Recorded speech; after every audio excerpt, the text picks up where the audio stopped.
예, 한 주 동안 평안하셨습니까? 네, 이렇게 만나서 너무나 반갑습니다. 예, 기독교 역사를 살펴보면요, 2000년 역사 가운데 수많은 이단들이 이렇게 생겨나는데요. 그 중에 초대교회부터 가장 극심한 이단들이 누구였냐면 삼위일체라는 말 들어보셨죠? 예, 성부, 성자, 성령 하나님에 대한 이것을 공격하는 이단들이 가장 컸어요. 예. 그래서 삼위일체 교리가 정립이 되는 데까지 상당히 좀 오랜 몇백 년의 시간이 지났습니다. 근데 지금도 마찬가지로 이 삼위일체의 교리가 정립이 안 돼서 이렇게 발생하는 이단들이 문제가 많습니다. 어떤 이들은 예수님의 신성, 하나님 되심을 부정하고 예수님의 인성, 예수님의 인간으로만 이렇게 보는 사람들이 있고요. 또 어떤 이들은 예수님의 인성을 부정하고 또 예수님의 이렇게 신성만, 하나님의 존재로만 보는 이들이 있습니다. 오늘은 그 삼위일체에 대해서 말씀을 드리려고 해요. 오늘 본문에 예수님이 세례를 받으시는 장면인데 이 세례 받으시는 장면에 삼위일체가 등장하십니다. 성부 하나님과 성자 예수님과 성령 하나님이 함께 한 공간에 등장하시는 유일한 구절이 오늘 성경 본문이에요. 삼위 하나님이 함께 공존하시고 나타나신 장면이 성경 가운데 딱 오늘 이 본문 가운데 있는 것입니다. 제가 사실 마가복음 설교는 좀 이렇게 이야기 전개식으로 진행을 하려고 했는데 또 그렇게 하지 못하는 부분이 있어요. 근데 오늘이 바로 그런 설교예요. 그래서 사실은 교리 설교, 이게 좀 딱딱하고 어려울 수 있습니다. 예. 그래서 여러분들 근데 이것을 꼭 알고 정립을 하셔야 되기 때문에 그래야지 또 이단들의 이렇게 꿰매에 빠지지 않거나 바른 신학을 정립할 수 있기 때문에 이런 설교를 하니까 오늘 다소 어렵더라도 또 신학적인 용어가 나오더라도 좀 집중을 해주시고요. 혹시 메모하실 수 있으면 오늘은 좀 메모를 하시면 더 좋습니다. 예, 좀 난해하거나 신학적 용어가 있을 수 있는데 정말 중요한 것들만 제가 말씀을 드릴게요. 꼭 알아야 되는 것들만 말씀을 드리겠습니다. 그래서 말씀을 전할게요. 자, 오늘 본문 말씀 우리 함께 읽었는데요. 예수님께서 이제 사역을 시작하기 전에 세례 요한에게 요단강에서 세례를 받으시는 장면이었죠. 세례는 누가 받는 거냐면요. 여러분들 세례 받으셨죠? 받지 않으신 분도 계시는데 죄인이 세례를 받는 거예요. 죄인이 물에서 죽고 자아가 죽고 다시 새 생명으로 건짐을 받는 의식이 세례입니다. 그러니까 죄인이 세례를 받아야 되는 거예요. 근데 오늘 누가 세례를 받았냐면 예수님이 세례를 받았잖아요. 그러면 어떤 공식이 성립이 되냐면 예수님도 죄가 있으셨는가라는 문제가 도출이 되겠죠. 네, 예수님은요 아까도 말씀드렸지만 완전한 하나님이시면서 신성을 갖고 있으면서 완전한 인간, 우리와 같은 인간이셨어요. 완전한 인간이셨습니다. 그렇게 예수님은요 성경을 보면 감정을 갖고 계셨어요. 기쁘실 때도 있고 슬플 때도 있고 화를 낼 때도 있고 또 설사 배고플 때도 있었어요. 예수님은 우리와 똑같은 인간이에요. 그러면서도 하나님의 신성, 하나님이시기 때문에 죄는 없으신 분이셨어요. 우리 주일 설교 말씀 구절에 나와 있는데 히브리서 4장 15절 말씀입니다. 우리 함께 읽겠습니다. 주일 설교 말씀 구절 히브리서 4장 15절 말씀 같이 읽겠습니다. 시작. 우리에게 있는 대제사장은 우리의 연약함을 동정하지 못하실 이가 아니요 모든 일에 우리와 똑같이 시험을 받으신 이로되 죄는 없으시니라 말씀하시죠. 우리에게 있는 대제사장이 바로 예수님을 말하고요. 우리와 같이 똑같은 사람인데 죄는 없다. 이렇듯 예수님은 완전한 인간이셨지만 죄가 없으신 분입니다. 히브리서 1장 3절 말씀에 우리 같이 한번 다시 읽어보겠습니다. 주일 설교 말씀 9절 히브리서 1장 3절 시작. 이는 하나님의 영광의 광채시요 그 본체의 형상이시라. 여기까지만 읽겠습니다. 이는 바로 예수님은 하나님의 영광의 광채시요 그 하나님 본체의 형상이라 그랬잖아요. 이 신성을 갖고 있는 거예요. 그러나 근본 하나님의 이 본체이신 예수님이 그 하나님이시면서도 하나님과 동등됨을 취하지 않으시고 인간의 몸을 입고 이 인성을 갖고 이 땅에 오셨어요. 그것이 이제 빌립보서 2장 6절 말씀입니다. 같이 읽어볼까요? 시작. 그는 근본 하나님의 본체시나 하나님과 동등됨을 취할 것으로 여기지 아니하시고 그랬죠. 예수님 분명히 하나님의 본체예요. 하나님이시라는 거예요. 신성을 갖고 있습니다. 완전한 하나님. 그러나 하나님과 동등됨을 취하지 않고 그분의 인성은 육신으로 이제 태어났는데 어떻게 태어났냐 했을 때 성령으로 말미암아 태어났다고 성경은 말합니다. 우리 마태복음 1장 18절에서 20절 주의 설교 말씀 구절인데요. 같이 한번 읽겠습니다. 시작. 예수 그리스도의 나심은 이러하니라. 그의 어머니 마리아가 요셉과 약혼하고 동거하기 전에 성령으로 잉태된 것이 나타났더니 그의 남편 요셉은 의로운 사람이라 그를 드러내지 아니하고 가만히 끊고자 하여 이 일을 생각할 때 주의 사자가 현몽하여 이르되 다윗의 자손 요셉아 내 아내 마리아 데려오기를 무서워하지 말라. 그에게 잉태된 자는 성령으로 된 것이라. 하나님의 본질 동일이신 신성이지만 이 성령으로 잉태돼서 육신이 된 거예요. 이것이 즉 말씀이 육신이 된 사건이에요. 성육신이라 그래요. 네. 하나님이 육신이 된 겁니다. 요한복음 1장 14절 말씀입니다. 같이 읽겠습니다. 시작.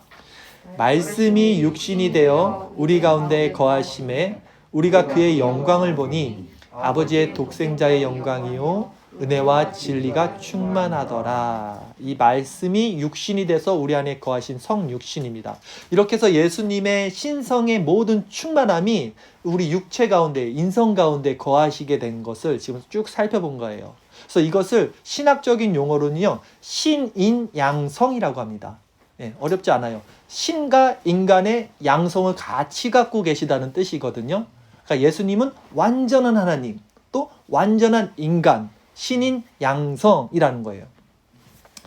자, 그렇다면 다시 질문으로 제가 돌아가서 아까 처음 질문, 죄 없으신 예수님이 왜 죄인이 받아야 되는 그 세례를 받으셨나 이거 했을 때 바로 죄가 없으신 완전한 인간으로 오신 예수님만이 인간이 지어야 할 인간의 그 죄의 무게, 그 죄의 형벌을 대신 짊어지고 하나님의 공의를 이루실 수 있었기 때문입니다. 오늘 본문과 같은 사건을요 똑같이 기록한 마태복음에 보면 그 이유에 대해서 이렇게 말씀을 하셔요. 우리 마태복음 3장 13절 15절 말씀 주일설교 말씀 구절이 있는데요. 같은 본문인데요. 이제 어떻게 예수님이 말씀하셨는지 한번 보겠습니다. 같이 읽겠습니다. 시작.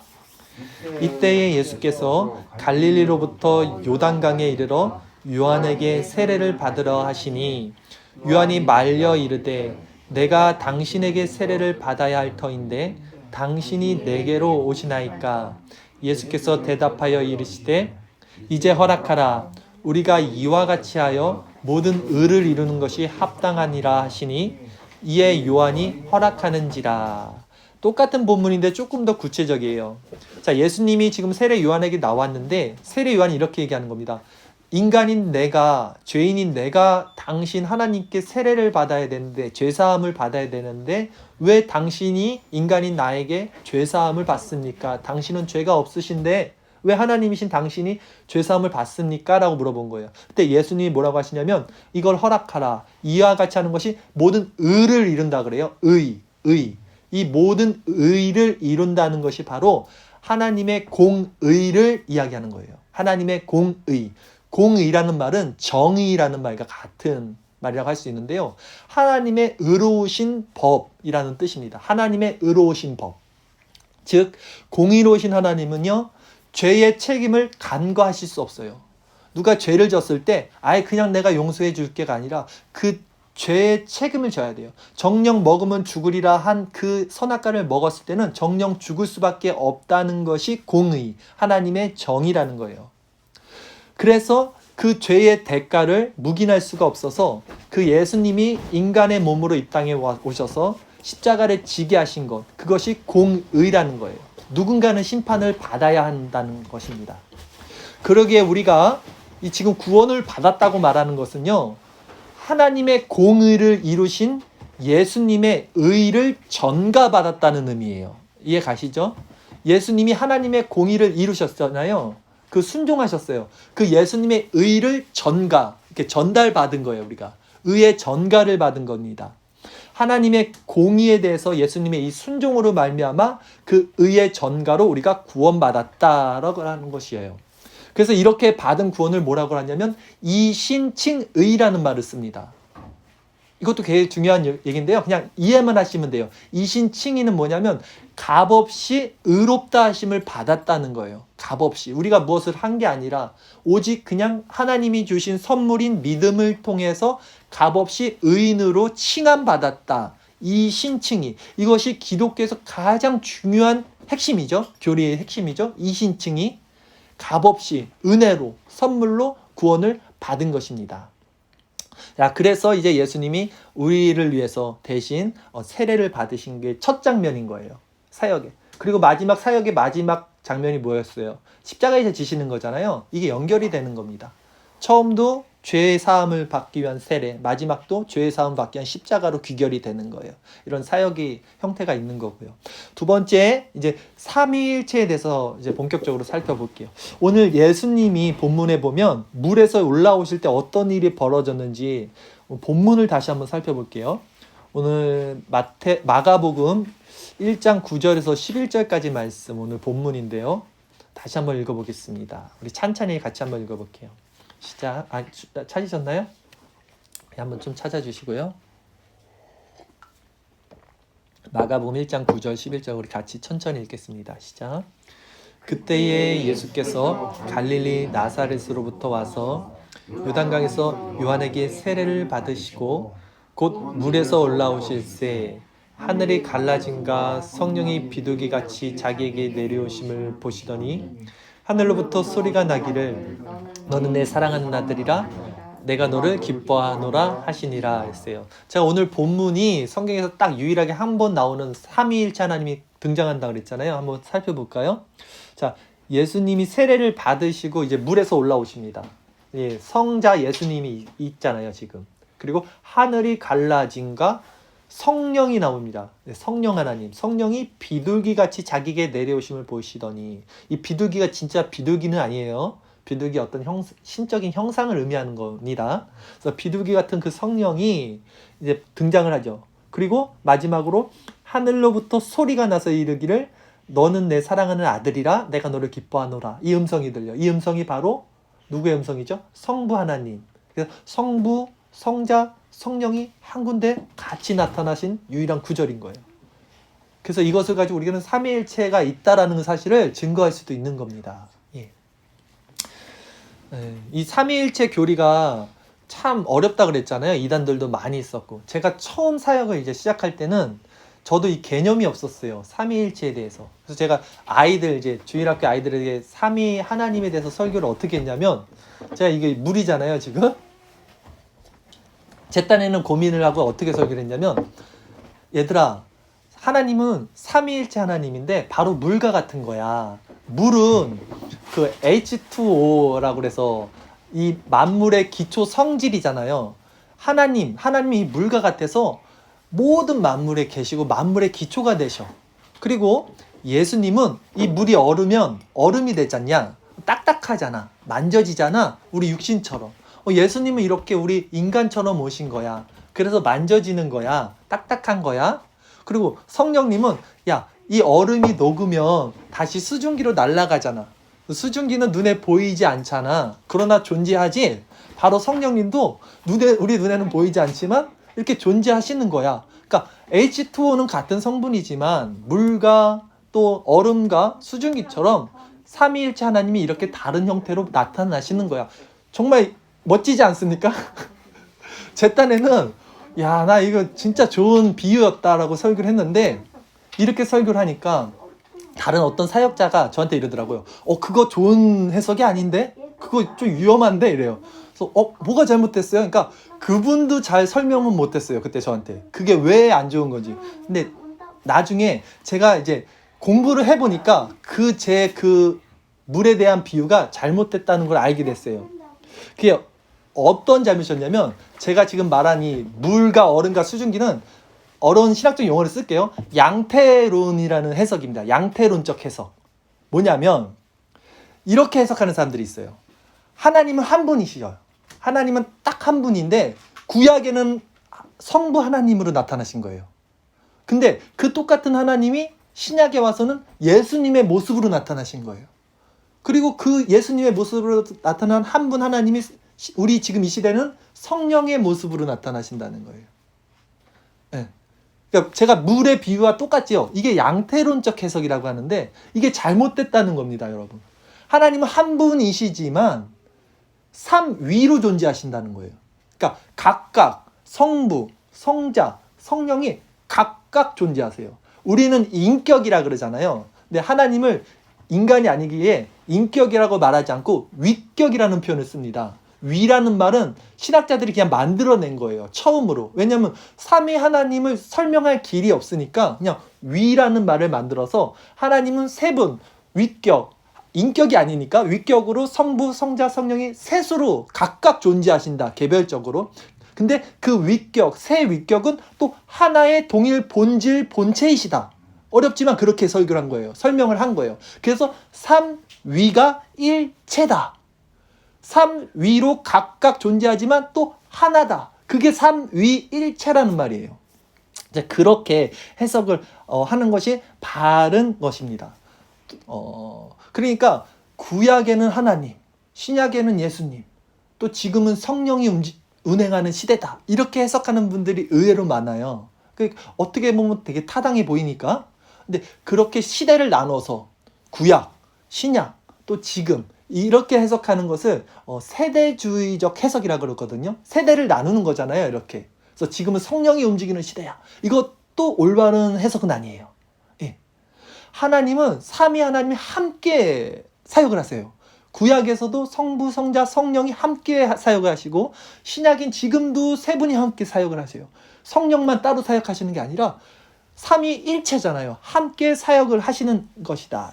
이렇게 이해를 하시는 것이 정확합니다. 또 어떤 이들은 어떻게 해석을 하냐면 성부 하나님이 있고 성자 예수님이 있고 성령 하나님이 있으면 이거 똑같은 하나님이지만 왠지 성부 하나님이 제일 높아. 왜냐? 성부 하나님이 높아 보이잖아요. 성자 예수님은 그 밑에야. 왜? 아들이라고 표현하니까. 그 성령 하나님은 그 밑에야. 이렇게 해석하는 이단들이 많아요. 예, 초대교회부터 이렇게 해석하는 이단들이 많았어요. 아리오스파라고 초대교회 가장 유명한 이단들이 이렇게 해석했단 말이에요. 근데 그게 지금까지도 이어서 지금 이단들도 이렇게 해석을 해요. 그러니까 하나님이 제일 높고 예수님은 하나님이 만든 피조물 중에 가장 완벽한 피조물, 최초로 만든 피조물, 조금 낮은 신, 그 다음에 성령은 그보다 좀 더 낮은 신, 이렇게 나누는데요. 이것도 바른 해석이 아니에요. 그러니까 성부, 성자, 성령 하나님은 똑같아요. 차등이 없어요. 서열의 차등이 없어요. 같은 하나님이에요. 그런데 하시는 일이 다르다. 이렇게 이해를 하셔야 돼요. 하시는 일은 어떻게 다르시냐? 하시는 사역은 성부 하나님은요, 계획을 하십니다. 세상을 작정하시고 만물을 창조하실 때 계획을 하세요. 그러면 예수님, 성자 예수님은 무슨 일을 하셨냐면 그 하나님의 계획, 성부 하나님의 계획을 성취하셨어요.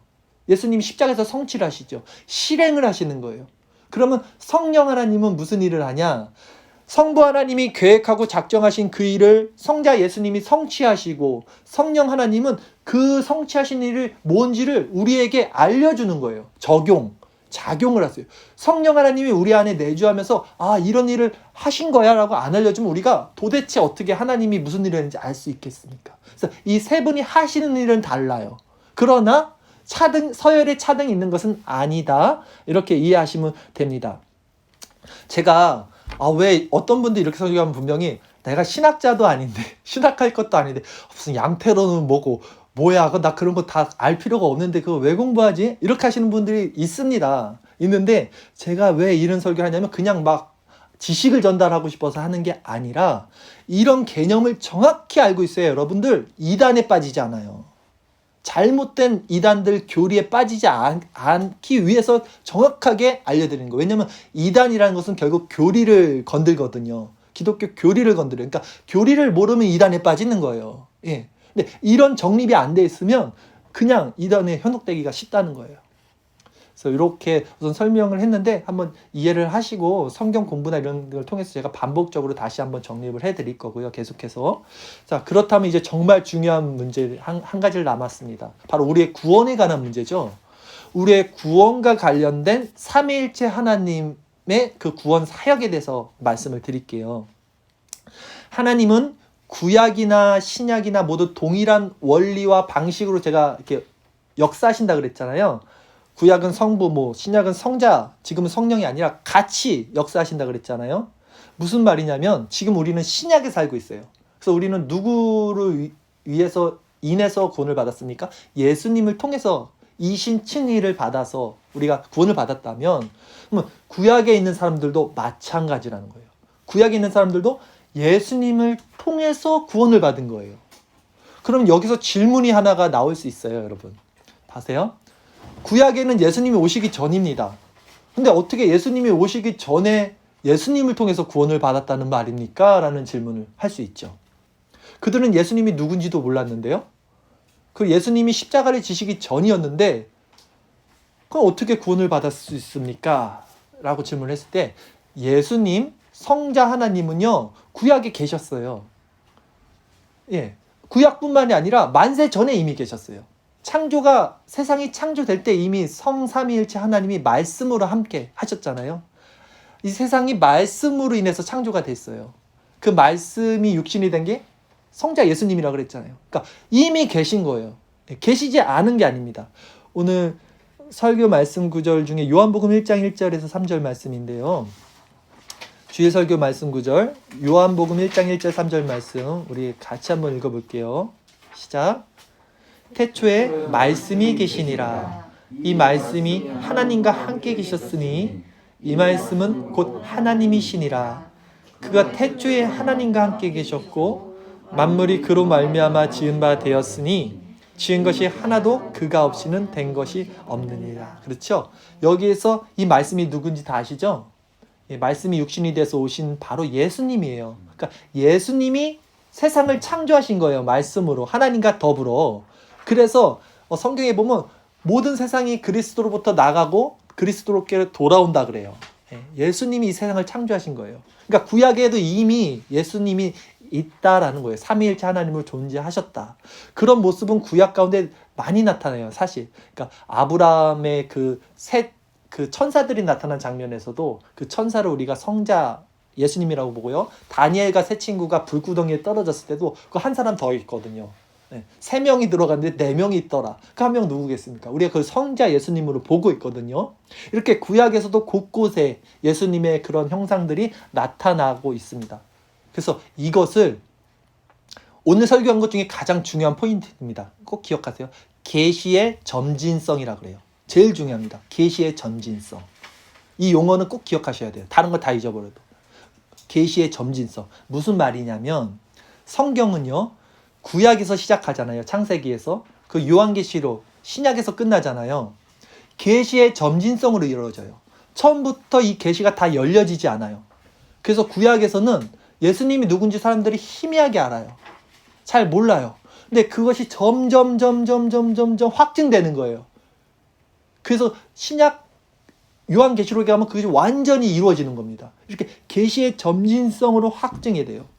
예를 들어서 구약 창세기를 보면요. 성경 시작할 때 이미 예수님에 대한 계시가 시작이 돼요.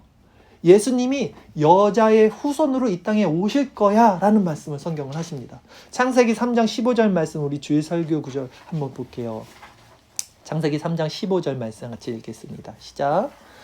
내가 너로 여자와 원수게 되게 하고 내 후손도 여자의 후손과 원수가 되게 하리니 여자의 후손은 내 머리를 상하게 할 것이요 너는 그의 발꿈치를 상게 할 것이니라 하시고. 이게 바로 아담이 죄를 범했을 때 아담에게 하나님 말씀하신 건데 이 사람들은 구약의 사람들은 이 말이 잘은 모르겠죠. 근데 우리는 이미 다 알아요. 이 여자의 후손이 누구인지. 예수님이 성령으로 마리아에게를 통해서 잉태됐잖아요. 여자의 후손이에요. 남자의 후손이 아니라 남자의 제라, 씨로 태어난 게 아니라 성령으로 말미암아 여자에서 난 후손. 그리고 그 여자에게서 난 후손이 네 머리를 상하게 할 것이다 할 때 여기서 너는 그 뱀을 말하는 거거든요. 사탄의 머리를 그 여자의 후손인 예수님이 와서 밟을 것이다 라는 것이 이미 창세 시작할 때 계시가 되는 거예요. 이게 점점 확증이 되는 것, 이것이 바로 계시의 점진성이다 라고 이해를 하시면 돼요. 그래서 이 계시의 점진성이 점점 드러나면서 결국 신약으로 넘어오면서 그분이 바로 예수님이고 그분이 하나님의 아들이고 성자 하나님이신 것이 드러난 순간이 바로 오늘 본문의 요 장면인 거예요. 정확하게 이제 이것이 만방의 공포가 된 겁니다. 그래서 하나님이 내 기뻐하는 아들이라 라고 선포를 하시는 거예요. 성령이 좋아서 춤을 추면서 비둘기같이 그 위에 임한 겁니다. 이게 계시가 확증이 탁 돼버린 순간인 거예요. 오늘 본문이. 그러니 구약의 이 사람들은요, 예수님을 바라보는 그 믿음 안에서 앞으로 오실 예수님, 그 바라보는 믿음으로 구원을 받은 거라면 우리는, 신약을 사는 우리는 이미 오신 예수님을 이제 믿는 마음으로 구원을 받는 거예요. 똑같은 원리라는 거예요. 결국은 예수님을 통해서 구원을 받는 거예요. 그러나 우리가 더욱더 확실한 믿음을 갖고 있어야 하는 거죠. 그러니 오늘날 신앙생활하는 우리들은 그 어느 시대보다 더욱더 은혜의 시대에 진짜 살고 있는 거예요. 그래서 히브리서에 쓴 그 히브리 기자의 말씀을 살펴보면 히브리 11장에 이제 그 믿음의 장이라고 그러는데 믿음의 선진들을 계속 나열해요. 구약에 있는 모든 믿음의 선진들을 나열하면서 그들은 약속된 그 메시아 예수님을 받지 못했지나 그분을 바라보는 것만으로도 구원받고 그것을 기뻐했어. 그런데 이제 우리는 그 메시아를 본다. 그래서 우리는 그 증인이 되었음에 더욱 감사한다라고 말해요. 오늘 주일 설교 말씀 구절 히브리서 11장 39, 40절 두 절 말씀이에요. 이 부분을 같이 한번 읽어보겠습니다. 시작. 이 사람들은 다 믿음으로 말미암아 증거를 받았으나 약속된 것을 받지 못하였으니 이는 하나님이 우리를 위하여 더 좋은 것을 예비하셨은즉 우리가 아니면 그들로 온전함을 이루지 못하게 하려 하심이라. 이게 무슨 말씀이냐면 이 사람들은, 여기서 이 사람들이 다 믿음의 선진들, 구약에 있던 사람들은 그 믿음으로 말미암아 증거를 받았어요. 이 증거가 뭡니까? 예수님이 오실 거야. 여자의 후손이 뱀의 머리를 밟을 거야. 이 창세기부터 계시된 이 예수님을, 이 증거를 받아서 그 약속된 믿음으로 구원을 받았습니다. 그렇다면 우리에게는 더 좋은 것을 예비하셨으니 이제 오신 예수님을 우리가 믿지 아니하면 그들로 온전함을 이루지 못한다는 거예요. 그들이 그렇게 기다렸던 예수님을 우리는 온전하게 바라볼 수 있다라는 얘기입니다. 이것이 계시의 점진성이다. 그러니 여러분, 구약의 그 믿음의 선진들도 아직 오시지 않은 그 예수님을 통해서 이들이 얼마나 감격하고 기뻐하고 그 고뇌와 고통과 역경 가운데서도 이 믿음을 지키고 구원을 받을 수 있었다면 이미 오신 예수님, 그리고 그분이 내주하면서 함께 계시는 그 성령님, 동행하시는 이 성령님을 모시고 사는 이 시대, 이 신약의 우리들은 얼마나 더 감격하고 기뻐하고 감사하고 소망 가운데 살아야겠냐는 말씀을 드립니다. 그러니 이 삼위 하나님이 계시와 경륜을 바로 아는 것이 이 확실한 믿음 안에서 살아갈 수 있는 방법이라는 거예요. 이 삼위 하나님이 어떻게 지금도 역사하시고 계시는가를 아는 것이 우리가 믿음을 바로 지키고 믿음 안에서 확신하게 살아갈 수 있는 방법이라는 말씀입니다. 말씀을 한번 정리를 하겠습니다. 조금 어렵고 딱딱했는데 오늘 우리는요, 삼위일체 하나님에 대해서 크게 세 가지에 대해서 제가 말씀을 드렸어요. 첫 번째는 뭐였냐면 죄가 없으신 예수님이 왜 죄인이 받아야 되는 세례를 받았냐라는 문제를 처음에 말씀드렸고요. 두 번째는 삼위일체 하나님이 누구인가, 그 속성과 본질에 대해서 제가 말씀을 드렸고, 마지막 세 번째는 그 삼위일체 하나님이 구원의 방식, 그 구약과 신약을 어떻게 동일한 원리로 구원을 하는가에 대해서 살펴봤어요.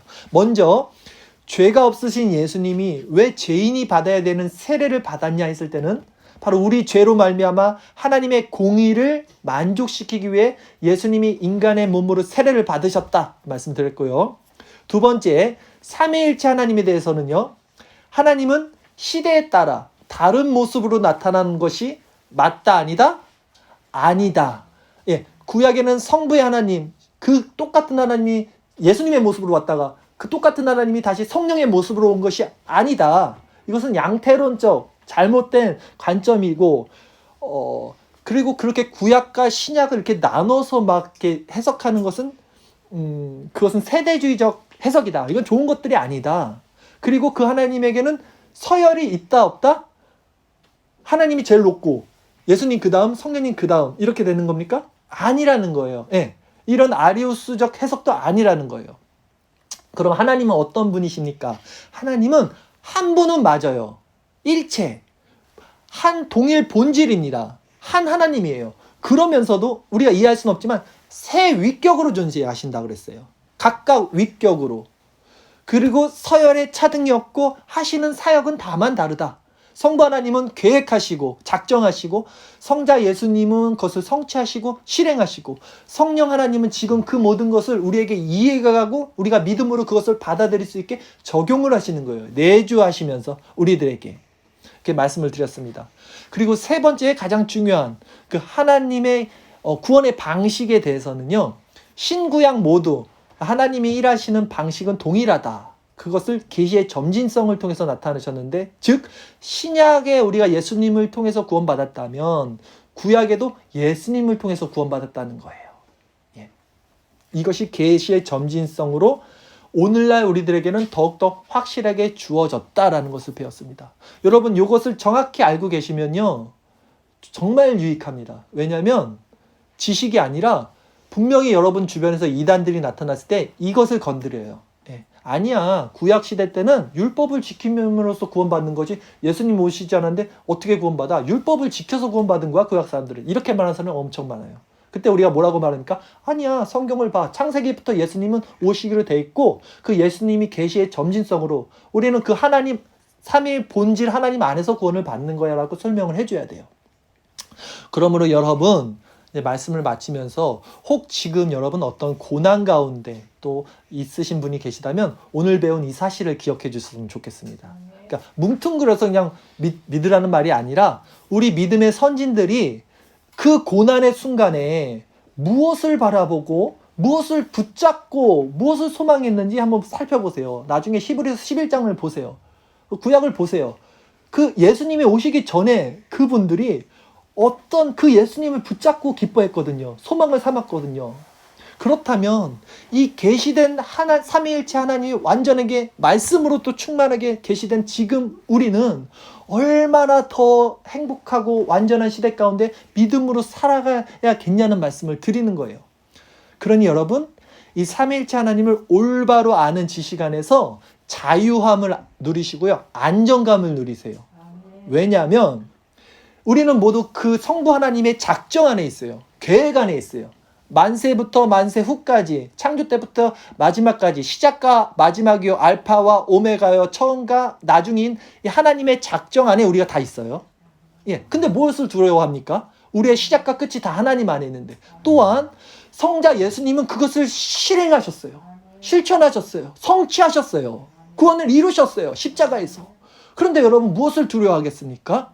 또 더 나아가서 그 성령 하나님이 지금 우리 안에서 내주하면서 이것을 확증해 주시잖아요. 믿음으로. 그 구약의 선진들도 이렇게 계시가 확증되지 않았을 때도 그 바라보는 믿음으로 그렇게 기뻐할 수 있었다면 우리는 더욱더 이 충만한 믿음 안에서 삼위일체 하나님의 경륜, 이것을 경륜이라 그래요. 계시와 경륜 안에서 여러분 안정하시